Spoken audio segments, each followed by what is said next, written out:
Hello everyone, कैसे हो सभी लोग। आई होप सभी खुश होंगे, मौज मस्ती में होंगे। हम पढ़ रहे थे MSc mathematics algebra unit number 2। उसमें हमने कुछ थ्योरम्स कर ली हैं पहले, और उसके बाद में दो टॉपिक भी पढ़े हैं। एक तो बेसिस नाम का टॉपिक है और एक है डायमेंशन।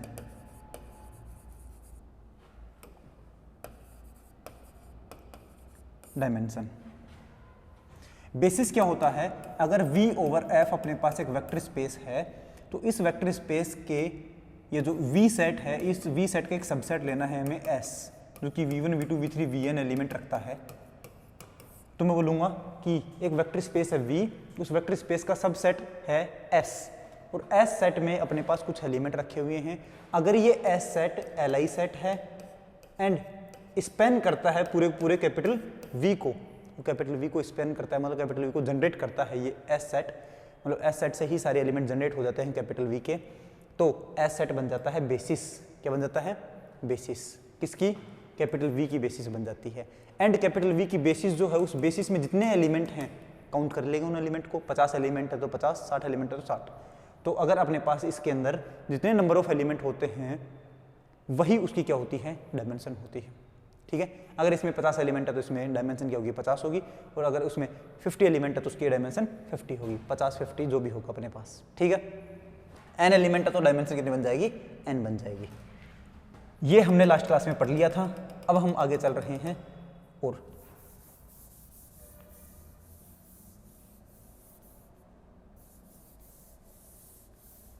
नेक्स्ट बात करते हैं हम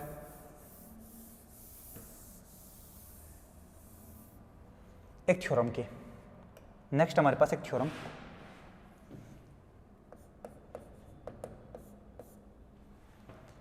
एनी टू फाइनाइट डायमेंशनल, या फिर prove that any two finite dimensional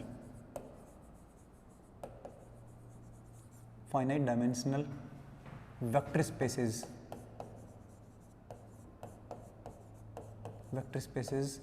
are isomorphic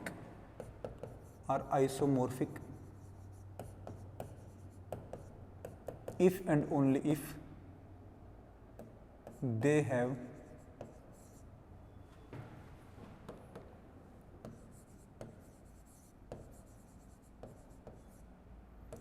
same dimension।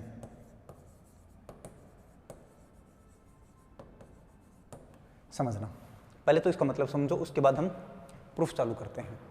अगर हमारे पास दो फाइनाइट डायमेंशन के वेक्टर स्पेस हैं, मान लो एक तो V है और एक V डैश है, दोनों फाइनाइट डायमेंशन के वेक्टर स्पेस, मतलब इसकी डायमेंशन भी कितनी है?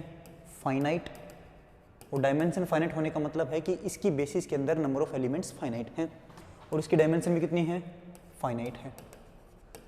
मतलब V डैश की जो बेसिस होगी उस बेसिस में भी नंबर ऑफ एलिमेंट्स कितने होंगे? फाइनाइट होंगे।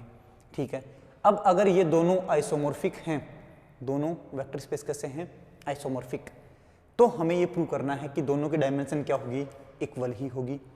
और अगर अपने पास दोनों की डायमेंशन इक्वल है तो हमें प्रूव करना है कि दोनों कैसे होंगे?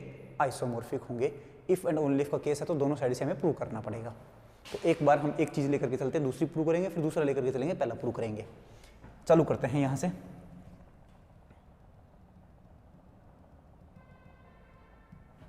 थ्योरम का प्रूफ, तो प्रूफ है let capital V and V dash are two finite dimensional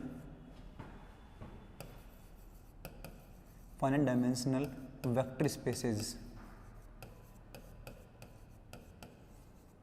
finite dimensional vector spaces,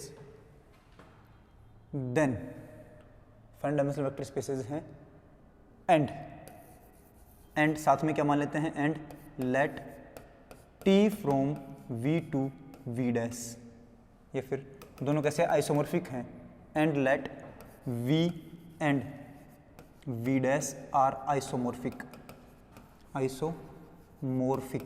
और आइसोमॉर्फिक का मतलब क्या है कि V से लेकर के V डैश पर एक आइसोमॉर्फिज्म होगी।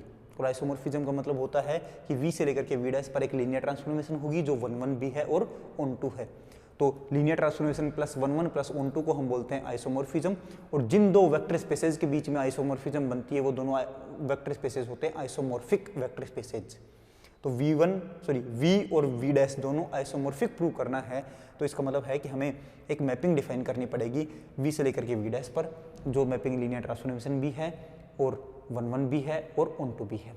ठीक है, तो V और V' अगर आइसोमॉर्फिक हैं तो इसका मतलब है कि that is T from V to V' is linear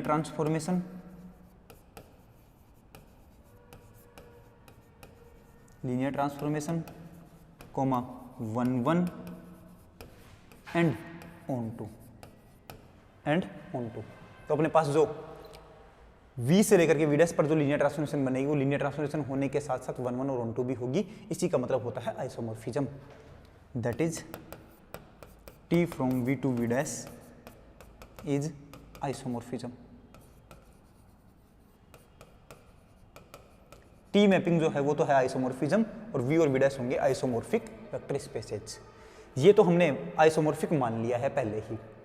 अब हमें प्रूव करना है कि दोनों के डायमेंशन क्या होगी, सेम होगी, मतलब डायमेंशन ऑफ V और डायमेंशन ऑफ V' हमें इक्वल प्रूव करना है। तो मैं बोलूँगा then we have to prove that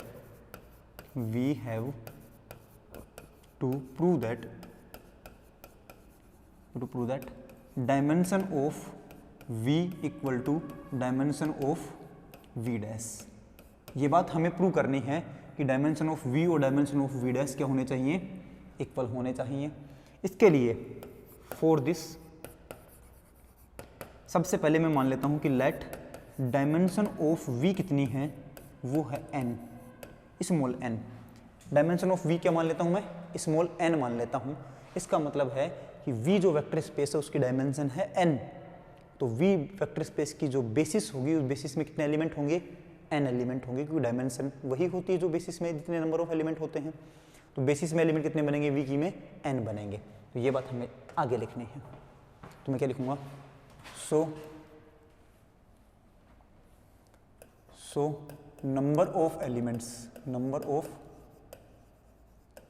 elements in basis of capital V equal to कितने होने चाहिए, n होने चाहिए। तो इसके लिए मैं बोलूँगा कि let B equal to B1, B2, so on Bn। कितने एलिमेंट है इसके अंदर, n एलिमेंट हैं। ये हम मान लेते हैं कि is a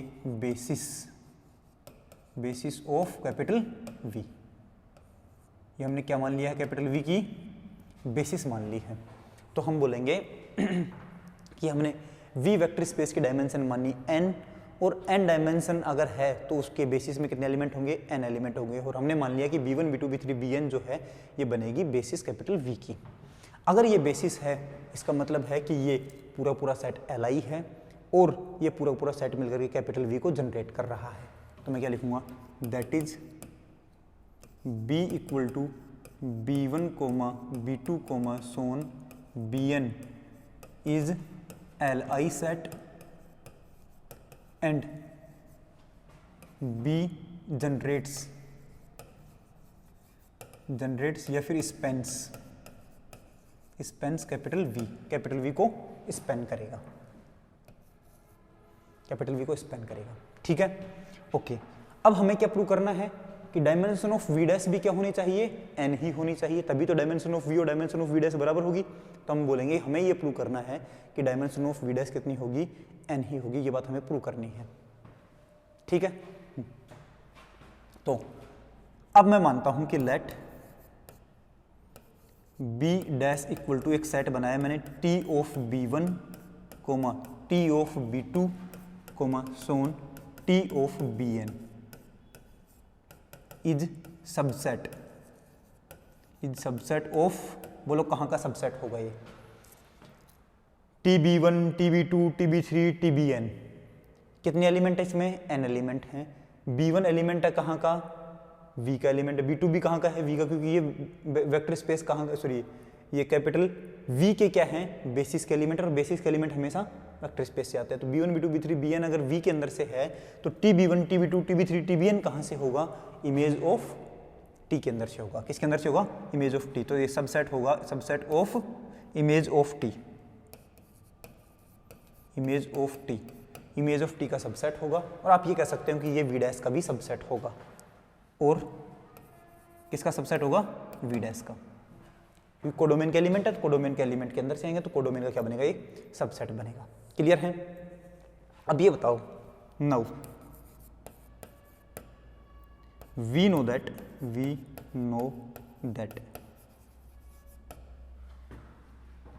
if t from v to v dash is isomorphism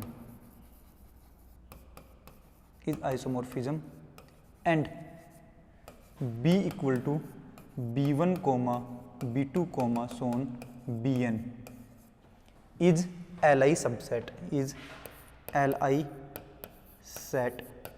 of ये Li subset of capital V, Li subset of capital V, then we know that, then हम जानते हैं कि कौन TB1 comma TB2 so on comma TBN is also Li subset of V dash. V dash का क्या होगा? Li subset होगा। कल ही हमने एक थ्योरम पढ़ी है, इस थ्योरम में हमने पढ़ा था कि V1 V2 V3 Vn अगर Li सबसेट है कैपिटल V का और T ट्रांसफॉर्मेशन V से लेकर के V डैश पर आइसोमॉर्फिज्म है, 1-1 है, ऑन-टू है और लीनियर ट्रांसफॉर्मेशन है, तो उसकी जो इमेज बनेगी TB1 TB2 TB3 TBN वो भी क्या बनेगा? Li बनेगा। और TB1 TB2 TBN अगर अपने पास Li है तो V1 V2 V3 Vn भी कैसा होगा? Li होता है। सही है? ये थ्योरम पढ़ी थी।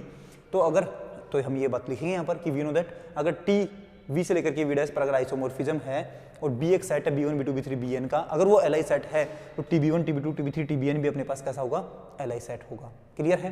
तो मैं लिखूँ यहाँ से, सो B डैश जो है ये B dash equal to TB1 comma TB2 comma so on TBN is Li subset of V dash. V dash का क्या है? Li सबसेट है और इसका नाम देंगे हम इक्वेशन नंबर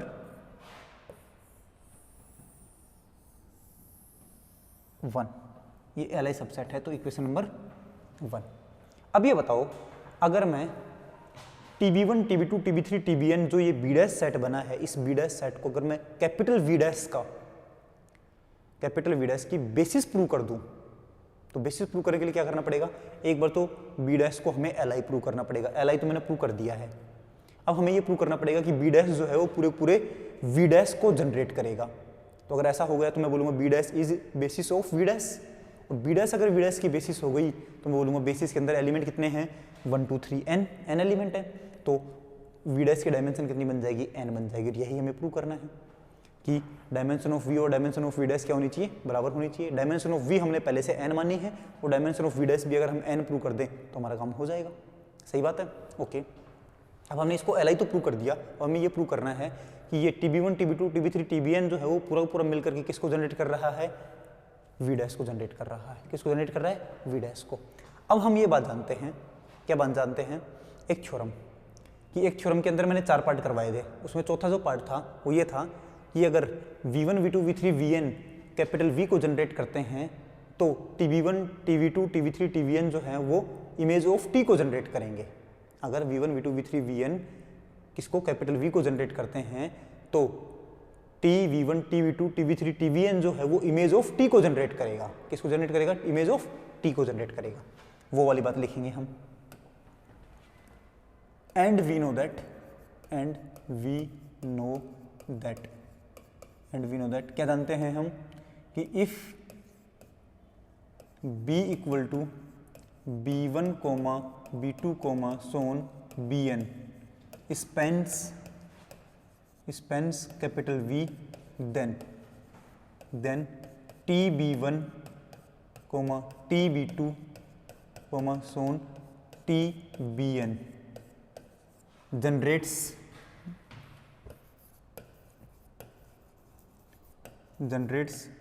या फिर स्पेंस इमेज ऑफ टी, तो इस इमेज ऑफ टी को स्पेन करेंगे। इसका मतलब है कि दैट इज बी डैश जो है वो कौन है, T B one comma T B two comma so on T B N. किसको स्पेन करेगा, स्पेंस इमेज ऑफ टी को स्पेन करेगा। ठीक है। एंड एक बात हम जानते हैं पहले से ही, क्या कि हमारे पास जो मैपिंग दे रखी टी वी से लेकर के वी डैश तक वो कैसी लीनियर ट्रांसफॉर्मेशन है, 1-1 है और ऑन टू भी है। तो ऑन टू है तो हम क्या बोलेंगे, इमेज टी जो है वो कोडोमेन के बराबर बनेगा। And T from we to V dash is onto linear transformation.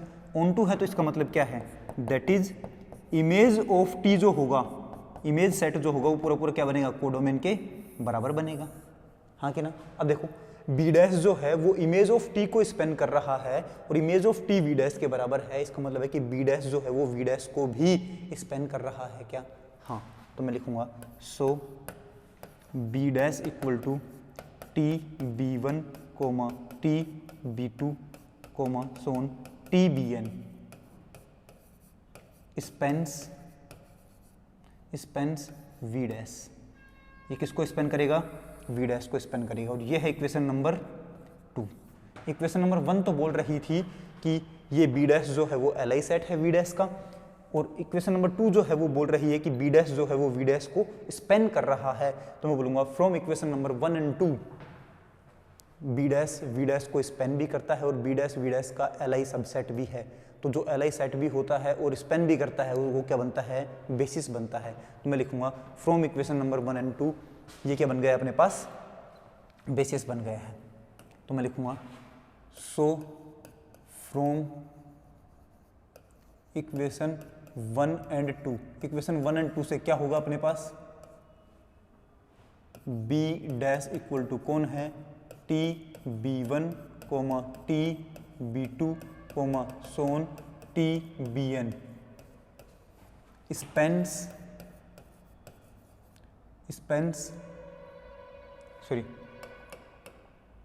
Spain हो गया। बी डैश जो क्या बनेगा वो बनेगा is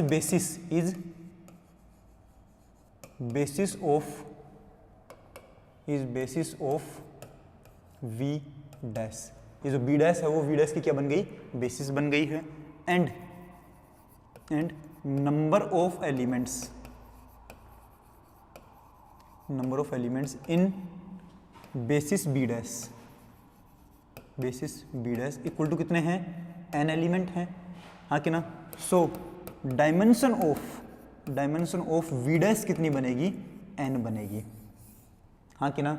and dimension of v already ही कितनी है, n है। तो मैं बोलूंगा hence dimension of v equal to dimension of v dash और इक्वल टू कितना आया, n आया है। तो हम क्या बोलेंगे कि हमने स्टार्टिंग में क्या माना था, हमने माना था कि t जो है वो v से लेकर के v डैश पर एक आइसोमोर्फिज्म है और v और v डैश जो हैं वो दोनों ही कैसे हैं, फाइनाइट डायमेंशनल के वेक्टर स्पेस हैं। तब हमें ये प्रूव करना था कि दोनों की डायमेंशन कितनी होगी, इक्वल होगी। मतलब v और v डैश अगर अपने पास आइसोमोर्फिक हैं, v और v डैश अगर आइसोमोर्फिक हैं और फाइनाइट डायमेंशन के हैं तो उनकी डायमेंशन क्या आनी चाहिए, इक्वल आनी चाहिए। हमने डायमेंशन इक्वल प्रूव कर दी है। अब जो दूसरा पार्ट बचा है अपने पास, वो पार्ट क्या है वो समझना। कन्वर्स पार्ट में हम क्या करेंगे,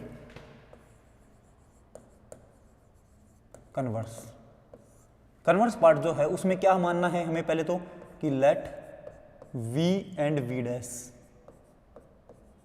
are finite dimensional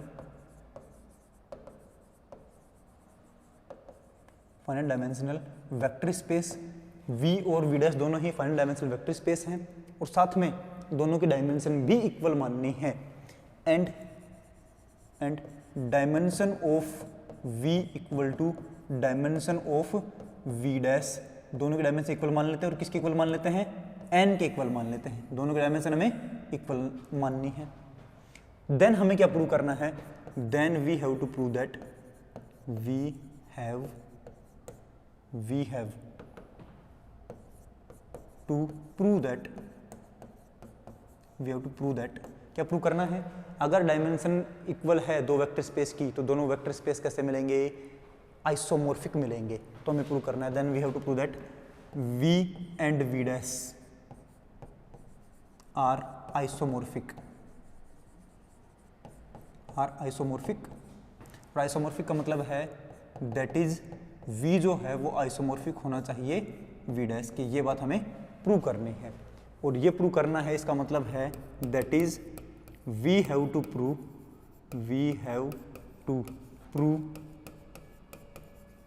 that t from v to v dash, अगर दो वेक्टर स्पेस को आइसोमॉर्फिक प्रूव करना है तो हमें एक ऐसी मैपिंग बनानी है जो दोनों वेक्टर स्पेस के बीच में बनती है, जो लीनियर ट्रांसफॉर्मेशन भी हो, 1-1 भी हो और ऑन-टू भी हो। तो बोलूंगा t from v to v dash is linear transformation, 1-1 and onto, ये बात हमें प्रूव करनी है। मतलब हमें ये प्रूव करना है कि t v से लेकर के v डैश पर एक लीनियर ट्रांसफॉर्मेशन है जो कैसी है, 1-1 है और ऑन-टू है। ठीक है, फॉर दिस सबसे पहले हम लेट करते हैं, let t from v to v dash is a mapping such that t of small v equal to v dash, t of small v equal to v dash, जहां पर where v element तो कहां से है, capital V के अंदर से है, एंड स्मॉल v डैश जो एलिमेंट है वो कहां से, कैपिटल V डैश के अंदर एलिमेंट है। ठीक है, हमने एक मैपिंग इस तरीके से मानी है, एक मैपिंग मानी है, हमें नहीं पता लीनियर ट्रांसफॉर्मेशन है कि नहीं है, लीनियर ट्रांसफॉर्मेशन को प्रूव करना है, 1-1 भी प्रूव करना है और ऑन-टू भी प्रूव करना है। क्लियर? ठीक है, नाउ लेट स्मॉल v एक एलिमेंट है कैपिटल V के अंदर से, एंड b इक्वल टू एक बेसिस मान लेता हूं, किसकी, v की बेसिस मान लेता हूं, एंड लेट कैपिटल B जो है, क्योंकि हमारे पास v जो है, v एक वेक्टर स्पेस है और वेक्टर स्पेस जो है उसकी बेसिस उसकी डायमेंशन है वो हमने n मानी है, तो जो अपने पास v होगा उस v वेक्टर स्पेस की डायमेंशन भी कितनी होगी, n होगी, n ही मानी है तो उसकी बेसिस में कितने एलिमेंट होंगे, n एलिमेंट होंगे, तो मैं उसकी बेसिस मान लेता हूँ b, वो कितनी मान लेता हूँ, let b equal to b1, b2, so on bn is basis of capital V। Capital V की ये क्या है, बेसिस है। अब कैपिटल V की बेसिस है तो ये Li एलिमेंट होंगे सारे के सारे, और ये सारे के सारे एलिमेंट मिलकर के कैपिटल V के हर एक एलिमेंट को जनरेट करेंगे, और कैपिटल V के अंदर से मैंने एक एलिमेंट माना V, तो ये सारे एलिमेंट मिलकर के V को भी जनरेट करेंगे क्या, हाँ, मतलब इन सभी का जो लीनियर कॉम्बिनेशन बनेगा वो V के बराबर बनेगा क्या, हाँ, तो मैं बोलूँगा so there exist α1, α2, so on αn belongs to field such that v equal to क्या बनेगा, α1 v1 प्लस α2 v2 नहीं, v1 v2 नहीं, b1 b2, α1 b1 plus α2 b2 plus so on plus αn bn। सही है, और इसी को हम कैसे लिख सकते हैं, और इसी को हम लिख सकते हैं कैसे, इसी को हम लिख सकते हैं कि स्मॉल v जो है वो कैसा लिखा जाएगा, इस पूरे को मैं लिख सकता हूँ समेसन i इक्वल टू 1 से n तक अल्फा i bi, ये हम लिख सकते हैं क्या, i इक्वल टू 1 लिखेंगे तो क्या बनेगा, α1 b1, फिर i इक्वल टू 2 लिखूंगा तो α2 b2, α3 b3, α4 b4 और लास्ट में बनेगा αn bn, और सभी को जोड़ना है, तो ये बनेगा कि नहीं बनेगा, बनेगा, ये अपने पास एक इक्वेशन बन गई है। ठीक, ऐसे ही हमें पता है कि डायमेंशन ऑफ v डैश कितनी है, डायमेंशन ऑफ v डैश कितनी है, वो भी अपने पास n ही है, तो उसकी भी एक बेसिस होगी जिसको हम मान लेते हैं b1 dash, b2 dash, b3 dash, bn dash. वो हमारे पास वी डैश की बेसिस बन जाएगी। तो हम एक एलिमेंट लेंगे small V dash capital V dash के अंदर से, और वो स्मॉल वी डैश एलिमेंट भी वी डैश के बेसिस के लीनियर कॉम्बिनेशन में लिखा जाएगा। तो ये बात लिखनी है हमें। एंड वी नो दैट, और हम जानते हैं कि डायमेंशन ऑफ वी डैश कितनी है, n है, तो इसके बेसिस में भी एलिमेंट कितने होंगे, n होंगे। एंड लेट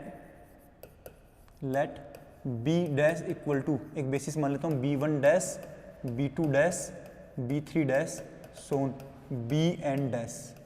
ये क्या है, बेसिस है, is basis of V dash. V dash की क्या है, बेसिस है। एंड लेट, एक स्मॉल वी डैश एलिमेंट लेता हूं कैपिटल वी डैश के अंदर से, तो क्या बनेगा, then there exist alpha 1 dash comma alpha 2 dash comma so on alpha n dash, या फिर alpha 1 alpha 2 alpha 3 alpha n ले सकते हैं हम, कोई दिक्कत नहीं है। अल्फा 1 कोमा अल्फा 2 कोमा, या फिर डैश लगाएं, डैश लगा लेते हैं, alpha 3 coma so on alpha n dash, क्योंकि ये अलग अलग भी हो सकते हैं। अल्फा 1 अल्फा 2 अल्फा 3 जो माने तो वो अलग हो सकते हैं, ये अलग हो सकते हैं। Belongs to field such that small V dash जो है वो इन सभी के लीनियर कॉम्बिनेशन में लिखा जाएगा। तो alpha 1 dash b1 dash plus alpha 2 dash b2 dash plus so on plus alpha n dash bn dash. इसी को मैं थोड़ा आसान भाषा में लिखूं तो क्या लिख सकता हूं कि v dash equal to summation i equal to 1 to n alpha i dash bi dash, और ये बन जाएगा हमारे पास एक अगली इक्वेशन।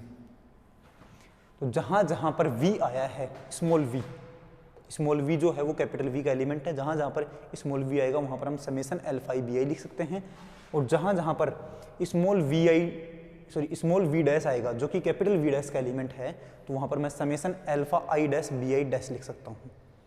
ठीक है, ओके। अब हमें प्रूव करना है, then we have to prove that we have to, या फिर then we will prove that, then we will prove that, तो हम प्रूव करेंगे, क्या प्रूव करेंगे, that t from v to v dash is linear transformation. क्या prove करेंगे, ये एक लीनियर ट्रांसफॉर्मेशन है, ये प्रूव करेंगे। और ये बताओ, एंड हेयर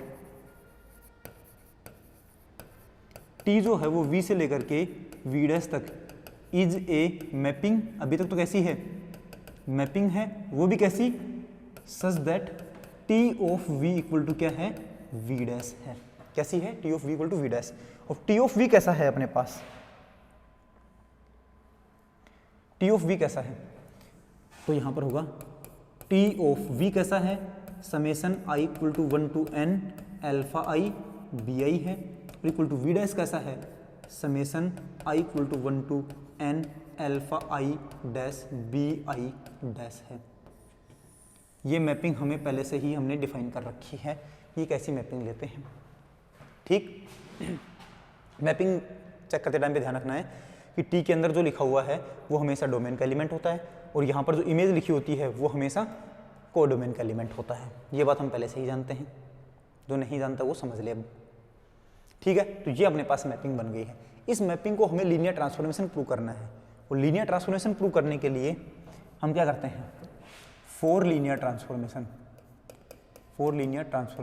क्या करते हैं बोलो, एक u एलिमेंट मानेंगे, एक v एलिमेंट मानेंगे कैपिटल V के अंदर से, और t of alpha u plus beta v की वैल्यू चेक करेंगे, और अगर ये वैल्यू आ जाती है alpha t of u plus beta t of v ऐसी आ जाती है, मतलब अल्फा बार आ गया u के साथ मैपिंग, बीटा बार आ गया v के साथ मैपिंग, इस तरीके से अगर बन जाता है हमारे पास, तो हम बोलते हैं कि t जो है वो एक लीनियर ट्रांसफॉर्मेशन है। ये बात हम जानते हैं, तो हमें यही प्रूव करना है, हमें यही प्रूव करना है।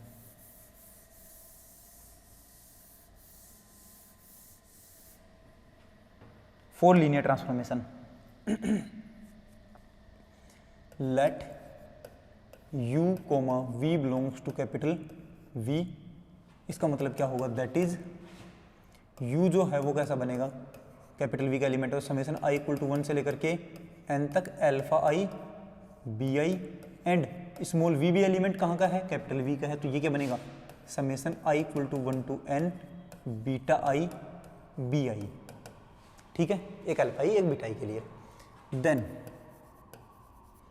T of alpha you plus beta v क्या बनेगा, टी ऑफ अल्फा बाहर यू की जगह क्या बनेगा summation i equal to 1 to n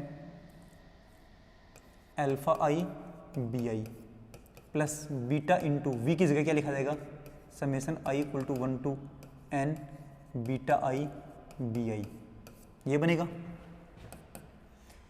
T जो है हमारे पास वो तो बाहर है, अंदर मल्टीप्लाई होगा तो क्या होगा summation i equal to 1 to n alpha alpha i b i plus यहाँ से क्या बनेगा summation i equal to 1 to n beta beta i b आई।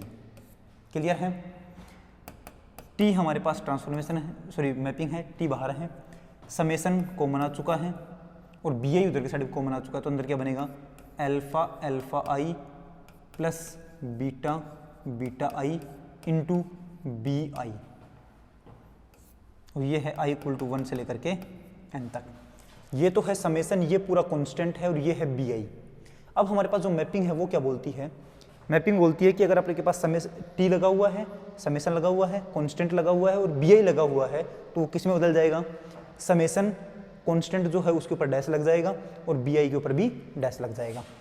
इसका मतलब क्या है कि यहाँ पर देख करके हमें क्या समझ में आएगा कि टी तो हट जाएगा और क्या बनेगा समेसन आई इक्वल टू 1 से लेकर के n तक, और जो कांस्टेंट है alpha alpha i plus beta beta i के ऊपर लग जाएगा डैश और ये बन जाएगा बी आई डैश। क्या बन जाएगा बी आई डैश, हाँ कि ना, क्लियर है। ये अपने पास कोई नया एलिमेंट बन जाएगा। अब इसको हम क्या लिख सकते हैं,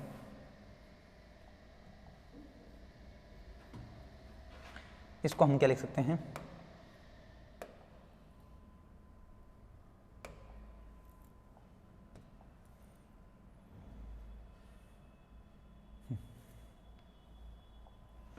तो ये बनेगा अपने पास समेसन ओपन होगा तो ये बाहर आएगा अल्फा अल्फा आई डैश, ये समेसन के साथ लग गया, और b i dash plus summation i equal to 1 to n i equal to 1 to n beta beta i dash b i dash, यही बनेगा। और इसको मैं क्या लिख सकता हूँ अल्फा तो आ गया बाहर, alpha summation i equal to 1 to n alpha i dash b i dash plus beta summation i equal to 1 to n b i dash sorry beta i dash b i dash, ये बनेगा।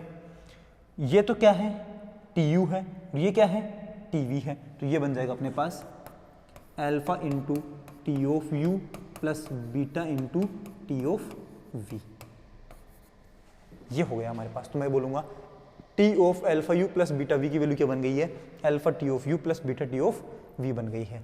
तो मैं आगे लिखूंगा so T of alpha you plus beta V की value क्या बन चुकी है alpha T of U plus beta T of we बन चुकी है किसके लिए for all u comma v belongs to capital V and alpha comma beta कहाँ से है फील्ड के अंदर से है। और इसी प्रॉपर्टी का नाम क्या होता है लीनियरिटी की प्रॉपर्टी होता है। इसका मतलब है so T from we to V dash is linear transformation,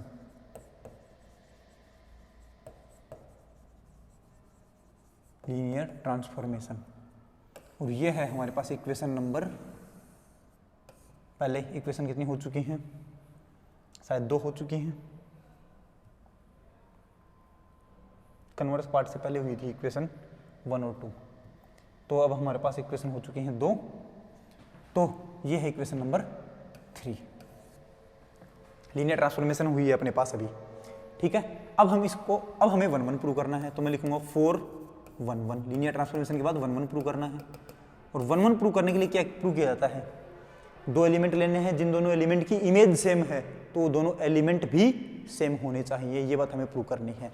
तो मैं लिखूंगा कि let there exist u coma v belongs to capital V such that t of u और t ऑफ v कैसा है, बराबर है। दो एलिमेंट हमारे पास u और v है, जिन दोनों की इमेज क्या है, इक्वल। तो हमें ये प्रूव करना है कि ये दोनों एलिमेंट भी इक्वल होंगे, मतलब u इक्वल टू v होगा। तो यहाँ से एंड u की वैल्यू कितनी है जानते हैं पहले से, समेशन i इक्वल टू 1 से लेकर के n तक अल्फा i bi है, एंड v कितना है, समेशन i इक्वल टू 1 से लेकर के n बीटा i bi है। ठीक, ये यहाँ पर पुट करना है। तो देन क्या बनेगा, then t of summation i equal to 1 से लेकर के n तक alpha i bi equal to t of summation i equal to 1 to n beta i bi। Clear है। अब यहाँ से हमारे पास जो वैल्यू बनेगी वो ये बनेगी, हमें पता है कि जब भी हमारे पास इस तरीके से एलिमेंट बनते हैं तो इमेज क्या बोलता है कि t of summation alpha i bi जो बनेगा तो उसमें t तो खत्म हो जाता है, अल्फा i के ऊपर भी डैश आएगा और bi के ऊपर भी डैश आएगा। तो यहाँ से हमारे पास इसी को हम आगे बढ़ाते हुए कहेंगे कि ये क्या बनेगा, समेशन i इक्वल टू 1 से लेकर के n तक alpha i dash bi dash equal to ये बनेगा समेशन i इक्वल टू 1 से लेकर के n bi dash beta i dash bi dash. ठीक है, ओके।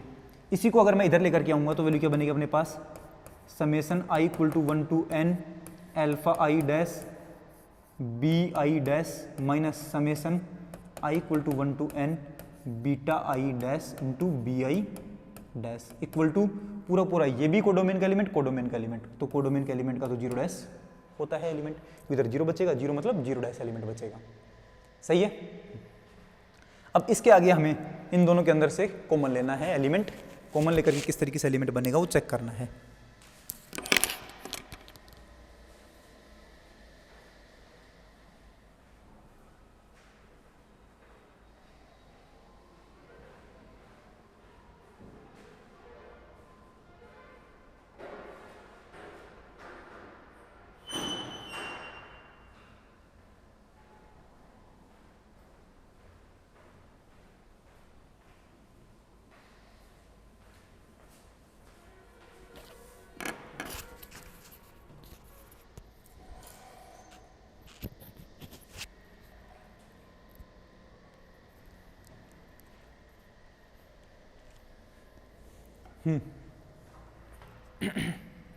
अब यहां से हमें कॉमन लेना है, तो कॉमन लेते हैं हम।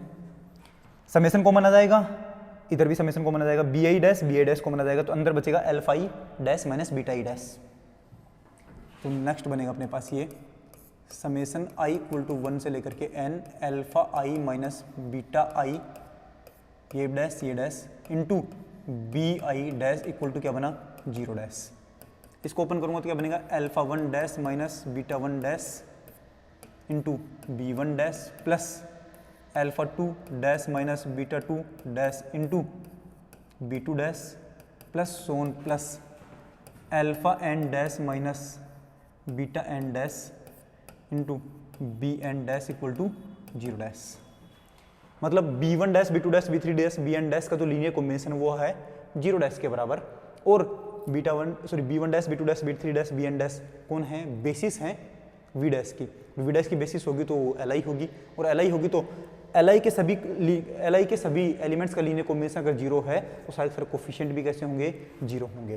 तो मैं लिखूंगा so alpha 1 dash minus beta 1 dash equal to कैसा होगा, जीरो होगा, और alpha 2 dash minus beta 2 dash भी कैसा होगा, जीरो होगा, और alpha 3 dash minus beta 3 dash भी कैसा होगा, जीरो होगा। So on alpha n dash minus beta n dash भी कैसा होगा, जीरो होगा। और ये अगर सारे जीरो होंगे इसका मतलब क्या है, ये दोनों इक्वल होंगे, ये दोनों भी इक्वल होंगे, ये दोनों भी इक्वल होंगे। तो क्या बनेगा, alpha 1 dash equal to beta 1 dash, alpha 2 dash equal to beta 2 dash, और so on alpha n dash equal to beta n dash. हाँ कि ना।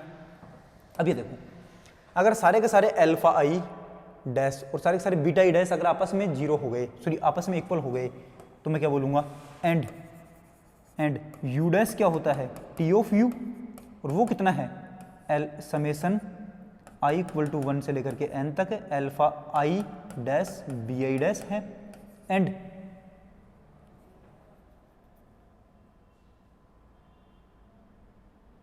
एंड ये क्या बनेगा, वी डैश क्या है अपने पास, टी ऑफ वी है, वो क्या बनेगा अपने पास समेशन आई इक्वल टू 1 से लेकर के एन तक बीटा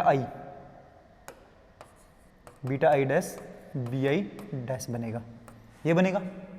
तो अब यहाँ से अगर अपने पास सारे अल्फा ई और बीटा ई अगर इक्वल हो गए, सारे अल्फा ई और बीटा ई इक्वल हो गए, तो हम क्या बोलेंगे कि हम यहाँ से कह सकते हैं सीधा सीधा कि अल्फा 1 बीटा 1 के बराबर, अल्फा 2 बीटा 2 के बराबर, अल्फा 3 बीटा 3 के बराबर और अल्फा एन भी बीटा एन के बराबर होगा। तो हम बोलेंगे सो u इक्वल टू किसके बराबर होगा, v के बराबर होगा। तो मैं बोलूँगा that is if there exist u coma v belongs to capital V such that t of u equal to t of v, तो देन क्या होगा u इक्वल टू v होता है। मतलब अगर दो एलिमेंट हम कैपिटल V के अंदर से लेते हैं जिनकी इमेज सेम है, तब अगर वो दोनों एलिमेंट सेम आते हैं तो हम क्या बोलते हैं, so t from V to V dash is 1 1, कैसा है 1 1 है, और ये बनेगा इक्वेशन नंबर 4। इक्वेशन नंबर 3 तो क्या बन चुका है, लीनियर ट्रांसफॉर्मेशन वाला बन चुका है। इक्वेशन नंबर 4 बन चुका है 1 1 वाला, और इक्वेशन नंबर 5 के लिए हम ऑन टू प्रूव करने जा रहे हैं। और ऑन टू किस तरीके से प्रूव करते हैं, कोडोमेन, अपने पास टी एक ट्रांसफॉर्मेशन है वी से लेकर के वी डैश तक, कोडोमेन के हर एक एलिमेंट के लिए डोमेन के अंदर एक ऐसा एलिमेंट हो जो बोले कि ये मेरी इमेज है, तो इसका मतलब है कि कोडोमेन का हर एक एलिमेंट किसी न किसी एलिमेंट की इमेज है। तो कोडोमेन का हर एक एलिमेंट ही क्या होगा, इमेज होगा किसी न किसी की। तो इमेज जो है वो और कोडोमेन जो है वो दोनों क्या हो जाएंगे, बराबर। और वो बराबर होते ही इमेज सेट और वी डैश अगर बराबर हो गए तो हम क्या बोलेंगे कि ऑन टू मैपिंग हो गई। अब चेक कर लो यहां से,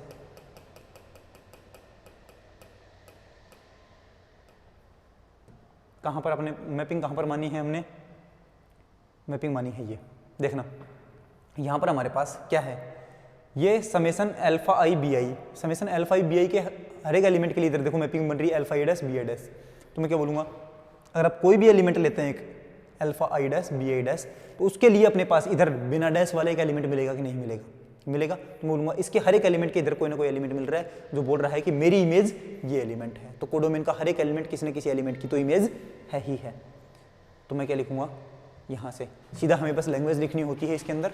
तो मैं बोलूँगा here for all v dash belongs to capital V dash there exist small v belongs to capital V such that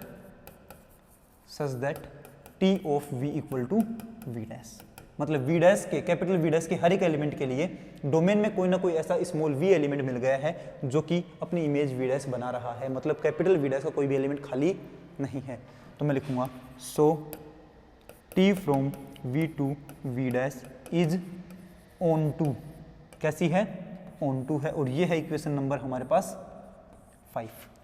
equation number 3 बोल रही है कि t v से लेकर के v डैश पर एक लीनियर ट्रांसफॉर्मेशन है। इक्वेशन नंबर 4 बोल रही है कि वो लीनियर ट्रांसफॉर्मेशन 1 1 है। इक्वेशन नंबर 5 बोल रही है कि वो लीनियर ट्रांसफॉर्मेशन ऑन टू भी है। तो कैसा हो गया, टी वी से लेकर के वी डैश पर बनने वाली लीनियर ट्रांसफॉर्मेशन 1 1 और ऑन टू है, मतलब आइसोमॉर्फिज्म है। और जिन दो वेक्टर स्पेस के बीच में आइसोमॉर्फिज्म बनती है वो दोनों वेक्टर स्पेस कैसे होते हैं, आइसोमॉर्फिक वेक्टर स्पेस होते हैं। कैसे, आइसोमॉर्फिक। तो मैं क्या लिखूंगा, so from equation number 3, 4 and 5 क्या बनेगा, t from we to v dash is linear transformation comma 1 1 and onto. और इसका मतलब क्या है, that is t from v to v dash is isomorphism. Isomorphism, ठीक है। आइसोमॉर्फिज्म का मतलब है कि आइसोमॉर्फिज्म का मतलब है कि v और v डैश जो हैं वो कैसे होंगे, आइसोमॉर्फिक होंगे। That is v and v dash are isomorphic. हमें ये प्रूव करना था। अगर v और v डैश आइसोमॉर्फिक हैं तो दोनों के डायमेंशन सेम होगी, और अगर दोनों के डायमेंशन सेम है तो दोनों कैसे होंगे, आइसोमॉर्फिक होंगे। तो हमें लास्ट में जो लैंग्वेज लिखनी है वो ये है, hence for any two finite dimensional vector spaces and dimensional vector spaces if v and v dash are isomorphic, अगर दोनों आइसोमॉर्फिक हैं तो इफ एंड ओनली इफ दोनों वेक्टर स्पेस के लिए अपने पास क्या है, for finite dimensional vector space, दो फाइनाइट डायमेंशनल वेक्टर स्पेस के लिए क्या है, v एंड v डैश अगर आइसोमॉर्फिक हैं तो क्या होगा, देन ये फिर v and v dash isomorphic if and only if dimension of, if and only if dimension of v equal to क्या होगा, डायमेंशन ऑफ v डैश। दोनों की डायमेंशन कितनी होगी, इक्वल होगी। दोनों की डायमेंशन इक्वल होगी तो v और v डैश दोनों आइसोमॉर्फिक होंगे, और v और v डैश अगर आइसोमॉर्फिक है तो दोनों की डायमेंशन इक्वल होगी। क्लियर है? इतना हमने इस थ्योरम के अंदर पढ़ लिया है। अब इसके आगे जो भी अपने पास थ्योरम होगी वो हम नेक्स्ट क्लास में करेंगे। और तब तक के लिए सभी को tata, good bye, take care, ध्यान रखें, मस्त रहें, पढ़ाई करते रहें। मिलते हैं अगली क्लास में।